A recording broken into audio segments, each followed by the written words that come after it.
adik-adik. Nah, minggu ini ketemu lagi sama Losu dalam ibadah Sekolah Minggu Gereja Anugerah Kristus. Wah, Losu seneng banget nih karena minggu ini nemenin kalian lagi dalam ibadah online Sekolah Minggu. Kita bersyukur ya meskipun online, meskipun kita di rumah aja, tapi kita tetap bisa mendengarkan cerita firman Tuhan. Kita masih bisa memuji Tuhan. Dan semoga adik-adik tetap sehat ya, tetap semangat dan terus setia untuk mengikuti ibadah ini. Oke? Nah, adik-adik, seperti saat ini kita akan memasuki ibadah kita. Langsung mau ajak kalian untuk berdoa terlebih dahulu. Lipat tangannya, tutup matanya, dan kita mau berdoa. Tuhan Yesus yang baik, terima kasih untuk hari ini, untuk segala kebaikan Tuhan dalam kehidupan kami. Kami bersyukur Tuhan sudah memberkati malam tidur kami, dan sekarang kami boleh bangun dengan semangat dan sukacita yang baru daripada Tuhan. Tuhan, sebentar kami akan ibadah. Tuhan berkati ibadah kami dari awal, pertengahan hingga akhirnya, supaya kami boleh tetap fokus, kami boleh mengikuti ibadah ini dengan baik. Berkati kami siapkan hati dan pikiran kami, supaya kami boleh fokus kepada Tuhan saja. Terima kasih Tuhan, dalam nama Yesus, haleluya, amin. Nah adik-adik, siapa nih yang udah siap untuk memuji Tuhan? Wah, pasti semuanya udah pada siap ya. Nah, lagu ini bercerita tentang kondisi kita saat ini. Kita yang sedang di rumah aja, kita yang gak bisa kemana-mana, tapi kita yang masih tetap setia untuk memuji Tuhan. Kita yang bersyukur karena Tuhan Yesus jaga kita, jaga papa mama kita, dan jaga adik-adik kita. Sudah siap kan memuji Tuhan? Kita akan angkat pujian di rumah aja.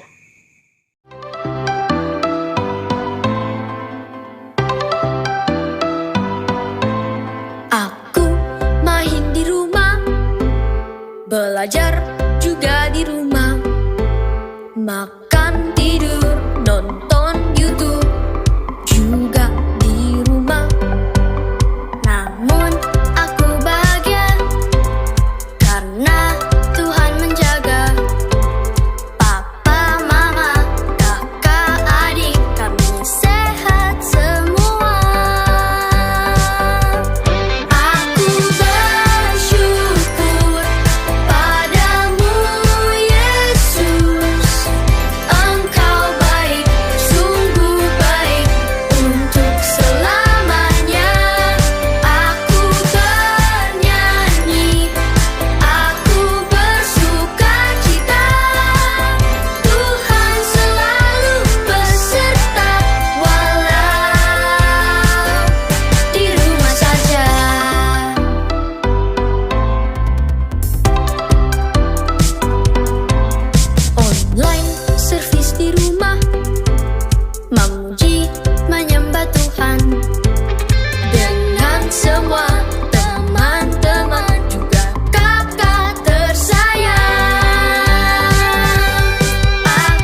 adik-adik.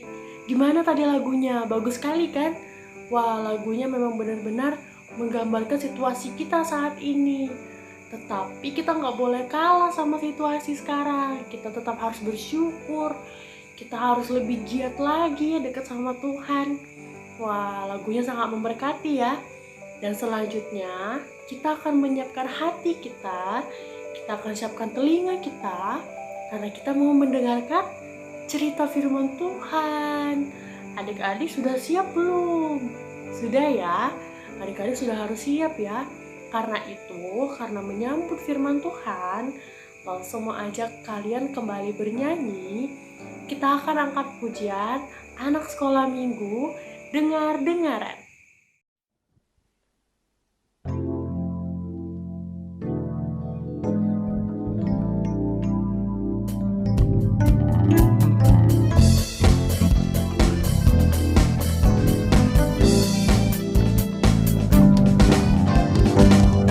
Sekolah minggu dengar-dengaran, turut orang tua terlebih Tuhan. Itulah tandanya anak yang manis, nanti masuk surga terima upahnya. Anak sekolah minggu dengar-dengaran, turut orang tua terlebih Tuhan. Itulah tandanya anak yang manis, nanti masuk surga terima upahnya. Anak sekolah minggu dengar-dengaran, turut orang tua terlebih Tuhan. Itulah tandanya anak yang manis, nanti masuk surga terima upahnya. Nanti masuk surga terima upahnya. Nanti masuk surga terima upahnya.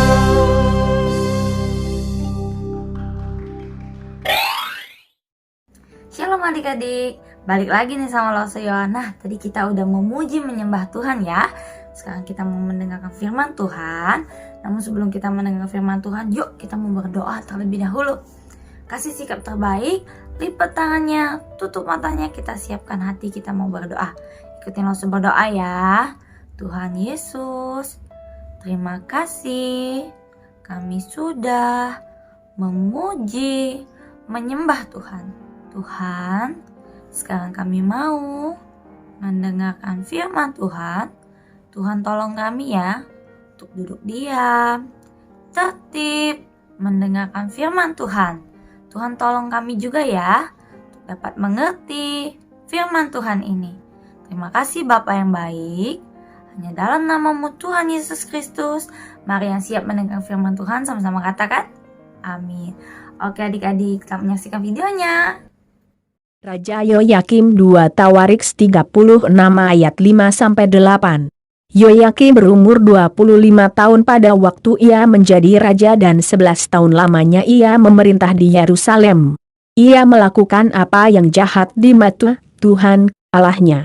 Nebukadnezar, Raja Babel, maju melawan dia, membelenggunya dengan rantai tembaga untuk membawanya ke Babel. Juga beberapa perkakas rumah Tuhan dibawa Nebukadnezar ke Babel dan ditempatkan di istananya di Babel. Selebihnya dari riwayat Yoyakim, segala kekejian yang dilakukannya dan kesalahan yang ada padanya, sesungguhnya semuanya itu tertulis dalam kitab Raja-Raja Israel dan Yehuda. Maka Yoyahin, anaknya, menjadi raja menggantikan dia.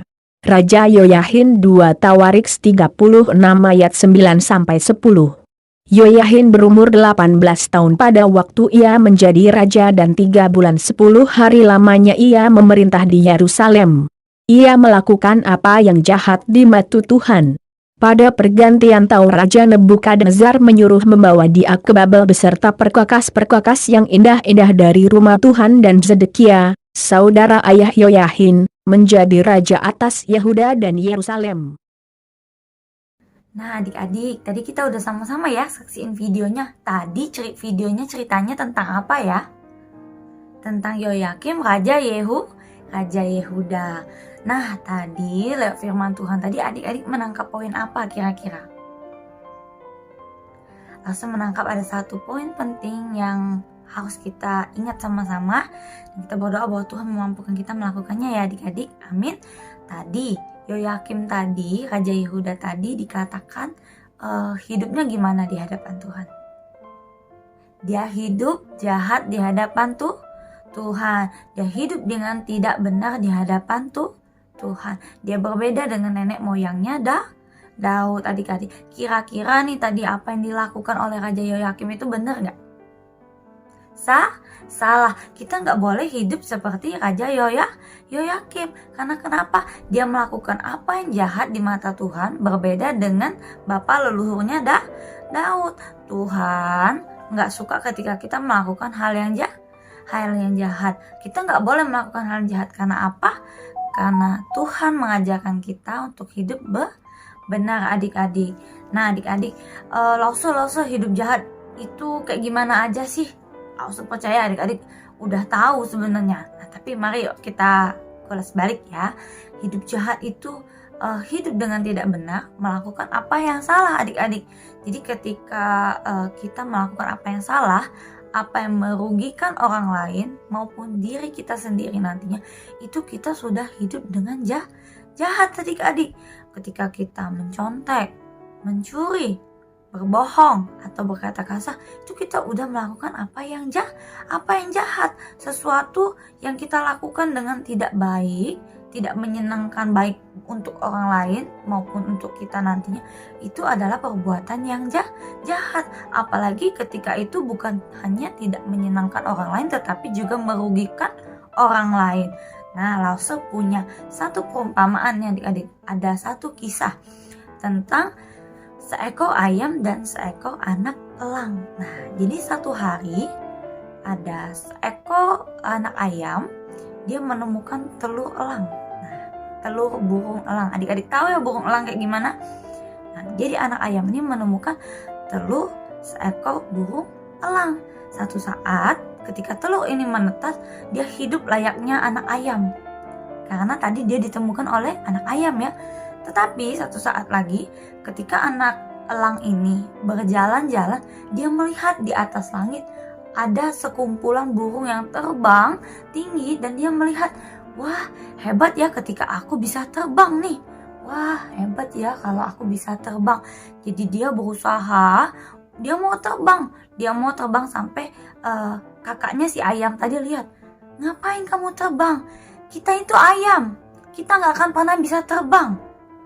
Ingat, kamu tuh gak bisa terbang, kamu tuh cuma ayam soalnya. Padahal tadi adik-adik tahu ya, dia itu sebenarnya elang. Tetapi ketika dia ditemukan ayam, dia jadi ayam juga. Jadi singkat cerita, anak elang ini tadi gak jadi tuh mimpi dia untuk terbang, untuk belajar terbang. Dia gak jadi karena dia juga berpikir, iya ya benar ya yang kakakku bilang, aku ini kan cuma seekor ayam, aku gak akan bisa terbang. Nah satu hari ketika si kakak ayam ini tadi jalan-jalan, dia terperosok adik-adik ke dalam jurang. Dia terperosok, dia terhimpit ke dalam jurang dan dia minta tolong, selamatkan aku, tolong. Dia begitu meminta tolong, dia begitu ketakutan akan jatuh. Datang adiknya si elang tadi, dia bilang, kakak kamu kenapa? Tolong aku. Tapi bagaimana aku bisa menolongmu? Jurang ini terlalu dalam, sedangkan aku tidak bisa terbang. Enggak, kamu itu bisa terbang, kamu itu elang, kamu pasti bisa terbang, tolong selamatkan aku. Karena adiknya tadi terus menerus didesak, terus menerus dikatakan bahwa kamu tuh gak bisa terbang, kamu tuh ayam. Jadi dia gak pernah tahu caranya terbang, adik-adik. Singkat cerita, adiknya terus bilang, enggak kak, aku ini ayam, aku gak bisa terbang seperti yang kakak bilang. Enggak, kamu itu elang, kamu bisa terbang. Karena perdebatan yang begitu lama, akhirnya sudah gak punya waktu untuk nyelamatin kakak ayam ini, adik-adik. Dan akhirnya kakak ayam ini mati. Karena apa tadi? Karena dia melakukan kebohongan. Dia menahan kebaikan. Dia tahu persis bahwa adiknya ini adalah seekor elang dan bisa terbang. Tetapi ketika adiknya mau belajar terbang, dia sibuk bilang, kamu itu ayam, kamu gak akan bisa terbang tuh. Alhasil apa? Ketika dia membutuhkan pertolongan, sudah terlambat bagi dia untuk menegaskan bahwa kamu itu elang, kamu itu bisa terbang. Dan adiknya gak bisa tolong adik-adik. Nah, begitu juga dengan kehidupan kita. Ketika kita melakukan apa yang jahat, itu tidak hanya merugikan orang lain, itu juga bisa jadi akan merugikan kita. Seperti Raja Yoyakim, bapak leluhurnya Daud mengikut Tuhan dengan sungguh-sungguh dan Tuhan menjaga kehidupan Daud. Bahkan sampai akhir hidupnya dikatakan Daud seorang yang berkenan di hadapan Tuhan. Tetapi Yoyakim tadi dia hanya memerintah selama 11 tahun. Dan bahkan ketika digantikan pun oleh anaknya Yoyakin, Raja Yoyakin hanya memerintah selama 3 bulan 10 hari. Dikatakan, dicatat di dalam Alkitab bahwa selama mereka memimpin, mereka terus menerus dihimpit oleh banyak musuh.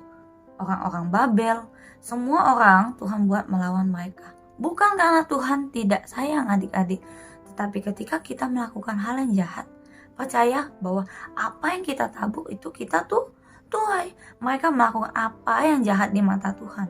Jadi yang mereka peroleh adalah hal yang jahat. Aku gak mau peroleh hal yang jahat. Oke, itu good banget. Itu tandanya kita harus mulai belajar menjadi seseorang yang hidup benar, hidup baik. Kita tahu gak boleh bohong, kita jangan bohong. Kita tahu gak boleh mencuri, kita jangan mencuri. Kita tahu bahwa kita gak boleh berkata kasar. Jadi kita jangan berkata kasar. Karena apa yang kita perbuat hari ini akan kita tuai di kemudian hari. Seperti tadi tuh kakak ayam tadi, dia mencegah adiknya si elang tadi untuk belajar terbang. Dia terus berbohong bahwa kamu tuh ayam, kamu gak akan bisa terbang. Nah, satu hari ketika dia butuh, itu elang udah gak bisa terbang, adik-adik gak akan mungkin bisa tolong. Karena dia terus berpikir, aku ayam, aku gak bisa terbang. Terlambat untuk melakukan kebaikan tadi. Padahal seharusnya apa? Seharusnya dia bisa lakukan sejak lama. Amin adik-adik. Nah, lewat firman Tuhan hari ini, saya berharap kita terus mau belajar melakukan hal yang benar, hal yang baik. Jadi anak Tuhan yang jujur. Jadi anak Tuhan yang dimanapun kita berada, kita akan katakan kebenaran. Dimanapun kita berada, kita akan melakukan hal yang benar di hadapan Tuhan. Amin adik-adik. Karena ketika kita melakukan hal yang benar, kita bisa jadi berkat lewat hidup kita. Orang lain melihat, ya Tuhan Yesus benar-benar Tuhan. Lewat hidup kita, orang lain diberkati adik-adik. Amin. Nah, kita mau punya ayat hafalan hari ini, tapi bukan cuma untuk dihafal, namun juga untuk dilakukan. Ayatnya dari Amsal 12 ayat yang ke-28. Nah, firman-Nya bilang gini, di jalan kebenaran terdapat hidup, tetapi jalan kemurtatan menuju maut. Kemurtatan itu apa sih, Lause? Kemurtatan itu ketika kita meninggalkan hal yang benar, kita melakukan hal yang salah di luar dari apa yang Tuhan mau, di luar dari apa yang Tuhan kehendaki. Jadi benar-benar orang yang murtad itu orang yang tidak mengenal Tuhan. Dia tidak mengenal melakukan hal baik, dia tidak mengenal dosa, pokoknya dia lakukan sesuka hatinya di dalam hidupnya. Jadi adik-adik, kita mau belajar untuk hidup benar di hadapan Tuhan. Karena seperti firman-Nya tadi bilang, di jalan kebenaran terdapat hidup. Nah, jadi ketika kita mau hidup, kita harus melakukan hal yang benar. Amin. Hidup di dalam Tuhan, mempercayai Tuhan, lakukan firman Tuhan. Amin adik-adik. Nah, sekian firman hari ini. Kita mau tutup firman hari ini. Kita mau minta Tuhan tolong kita untuk hidup benar, hidup kudus di hadapan Tuhan. Amin adik-adik. Ya, mari kita berdoa. Lipat tangannya, tutup matanya, kita mau berdoa. Tuhan Yesus, terima kasih untuk firman-Mu hari ini. Tuhan, tolong kami untuk hidup benar di hadapan Tuhan. Hidup berkenan, hidup sebagaimana yang Tuhan sukai. Tuhan tolong kami ketika kami melakukan dosa, kami melakukan hal yang jahat, Tuhan ingatkan kami lagi. Terima kasih Bapa, kami menyerahkan untuk firman ke dalam tangan-Mu. Mampukan kami untuk melakukannya dalam kehidupan kami. Doa kami Bapa hanya di dalam nama-Mu Tuhan Yesus Kristus. Haleluya. Amin. Oke adik-adik, sampai ketemu minggu depan. Bye-bye. Nah adik-adik, gimana? Kalian sudah mendengarkan cerita firman Tuhan kan tadi? Wah, firman Tuhannya sangat memberkati sekali ya, dan bagus sekali. Semoga adik-adik mengerti apa yang sudah disampaikan, dan apa yang sudah adik-adik dengarkan itu bisa kita lakukan dalam kehidupan kita sehari-hari. Amin. Nah, adik-adik, sekarang waktunya kita akan memberikan yang terbaik. Seperti biasa, adik-adik boleh kumpulin dulu persembahannya di rumah. Nanti kalau sudah dikumpulkan, boleh dititipin ke mama atau papa. Nanti boleh dikasih ke gereja ya. Oke, sambil memberikan persembahan, langsung mau ajak kalian kembali bernyanyi. Wah, kalian gak pada bosan kan? Kalian masih semangat kan untuk bernyanyi? Nah, kita mau bernyanyi, kita mau katakan bahwa kita adalah anak-anak kesayangannya Tuhan. Jadi, lagu ini berjudul Kesayanganmu.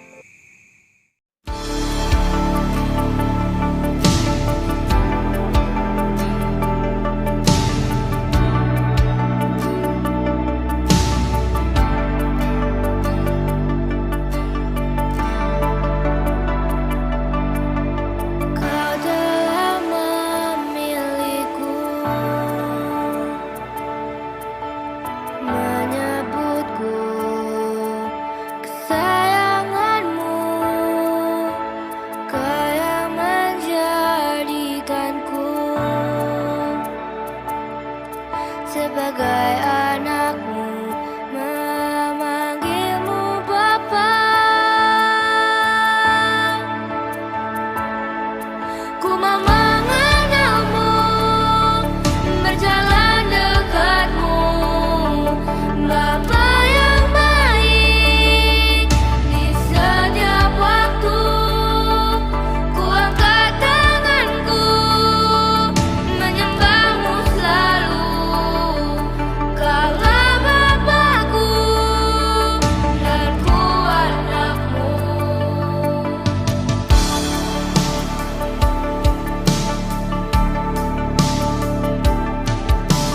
Kau telah memilihku, menyebutku kesayanganmu, kau yang menjadikanku sebagai anakmu, memanggilmu Bapa.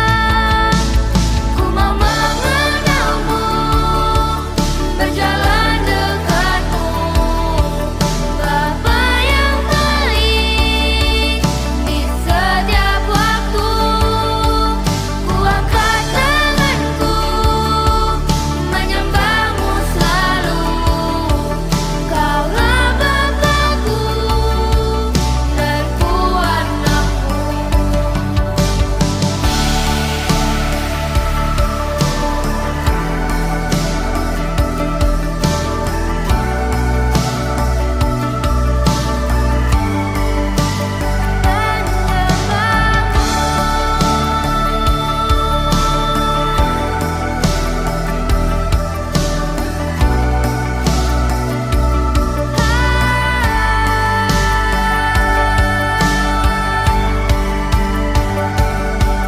Ku mau mengenalmu, berjalan dekatmu, Bapa yang baik.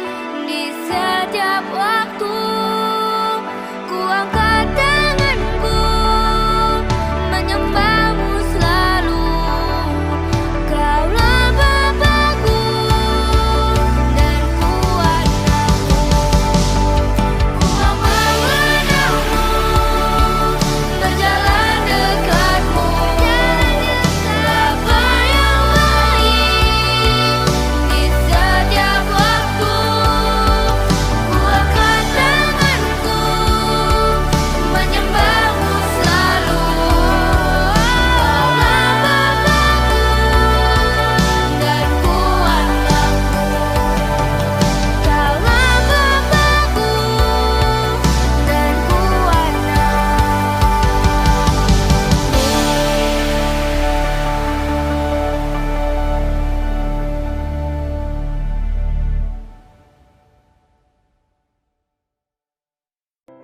Nah, adik-adik, tadi kita sudah memberikan yang terbaik, kita sudah mendengarkan cerita firman Tuhan, kita sudah bernyanyi untuk Tuhan, dan sekarang waktunya ibadah kita akan berakhir.